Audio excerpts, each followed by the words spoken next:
Ya, karena sebagian kita di Indonesia ini yang nggak paham fikih sholat berjamaah.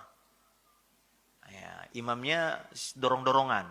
Imam harus ditetapkan, nggak boleh dorong-dorongan. Imam ditetapkan oleh pengurus masjid. Kapan qomat ketika imam sudah maju? Jangan jamaah yang nyuruh, qomat. Ini ada acara nih, nggak bisa.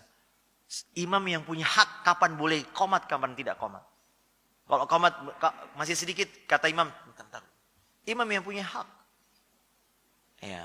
Kemudian Nabi SAW menyuruh kita di masjid khusyuk. Jangan ada, kata Nabi, jangan ganggu saudaramu dengan bacaan Quran. Sebagian kita, akhi, antara azan qomat, muazzinnya malah baca salawat.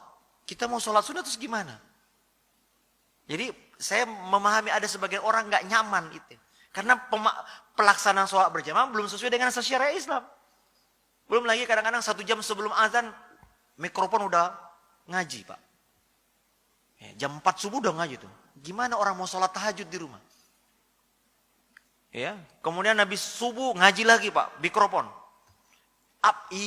Yang boleh keluar dari masjid apa saja sih, Pak? Kata ulama hanya azan dan qomat. Qomat pun diperselisihkan. Azan saja yang boleh keluar. Qomat, sebagian ulama berbeda pendapat. Ini qomat untuk siapa? Untuk yang di luar masjid atau yang di dalam masjid? Dalam masjid. Karena mereka yang berkepentingan ini udah mau qomat. Ada pun yang di luar masjid udah percuma. Ya kan?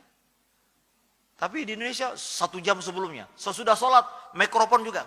Banyak orang merasa terganggu. Maka saya paham banyak orang lebih nyaman sholat di rumah. Kenapa? Karena pelaksanaan sholat berjamaah belum sesuai dengan... Saya pernah ketemu Pak, supir Grab, supir online.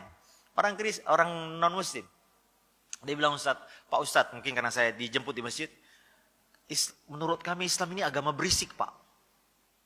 Itu siang malam, itu ya mulai dari pengajian ibu-ibu, sampai kapan kita istirahat katanya. Apa harus selalu teriak-teriak katanya. Islam yang seperti ini mereka pahami, Pak. Padahal Nabi SAW di masjid gak boleh suaramu, jangan, kenapa? Ada saudaramu yang sedang berdoa dan sholat. Tapi kita ya, Masya Allah, masjid ini, ya, gak bisa kita khusyuk. Bertetangga dengan masjid, banyak orang menghindari. Kenapa?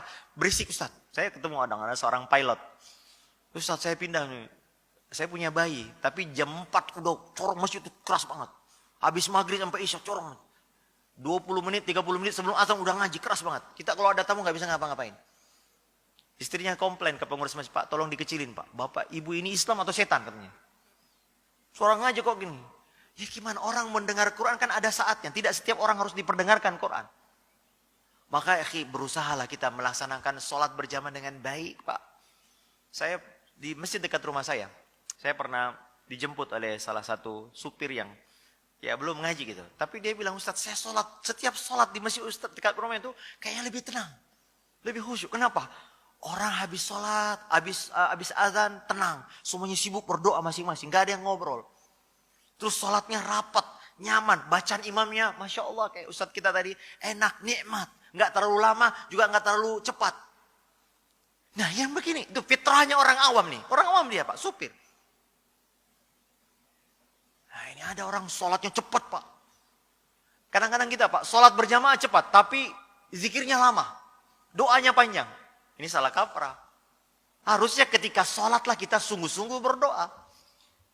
Adapun selesai sholat ya silakan ya, ada yang mau mungkin punya hajat mau pulang. Tapi kadang-kadang kita nggak enak pulang karena imamnya zikir.